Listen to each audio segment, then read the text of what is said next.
Et c'est parti pour les audiences d'hier soir. Qu'avez-vous le plus regardé à la télévision? TF1 arrive en tête avec son film du dimanche soir. C'était hier, Captain America, le soldat de l'hiver.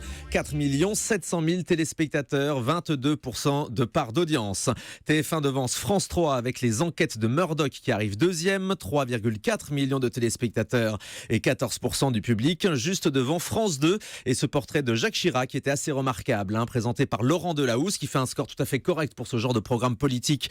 Le dimanche soir, 2 800 000 téléspectateurs et 12% d'audience donc pour France 2 en prime time hier soir.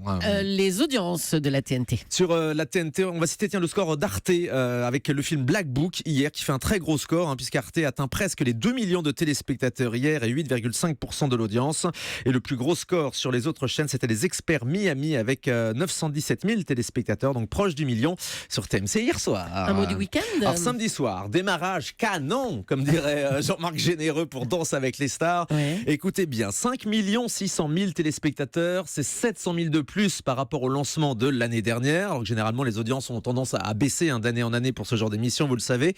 Danse avec les stars a rassemblé 29% du public présent devant la télé samedi soir. Pendant ce temps, les copains d'abord en Corse n'ont pas démérité sur France 2. 2 600 000 téléspectateurs, 13% du public. Il y avait la magnifique Jennifer et Patrick Fiori en maître de cérémonie. Superbe émission qui montre que France 2 sait aussi faire des émissions de variété de grande qualité. Et puis tiens, encore samedi, un chiffre, celui de Salut les Terriens à 19h sur C8. Il y a eu l'arrivée de Laurent Baffy il a commencé aux samedi. côtés de Thierry Ardisson avec un effet immédiat. Thierry Ardisson a battu son record depuis son arrivée sur C8, plus d'1 million de téléspectateurs.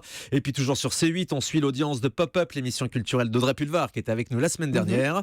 Elle ne rassemble que 200 000 téléspectateurs samedi à 11h, mais c'est plutôt encourageant car c'est dans la moyenne de la case. Je vous donne également l'audience de vendredi avec Koh Lanta qui fonctionne toujours très bien. TF1 à 5,4 millions de téléspectateurs, 25% de part d'audience. Le fait notable de vendredi, c'est aussi Cyril Hanouna qui a réussi à battre TF1 en deuxième partie de soirée avec la fin de ses 35 heures d'antenne. Il a tenu alors? Oui, il a tenu. Il n'a pas jusque dormi dans la à un nuit, moment il a dormi un petit peu dans la nuit de jeudi à vendredi, une petite heure devant les caméras, tout était filmé et effectivement la fin a eu lieu dans la nuit de vendredi à samedi avec de très grosses audiences. On détaillera tous ces chiffres dans le journal des médias tout à l'heure. Et puis dans un instant, on va vous parler de la crise iTélé. La rédaction est en guerre ouverte contre sa direction, une direction qui invite en ce moment les journalistes de la chaîne à partir s'ils ne sont pas contents en échange d'indemnités.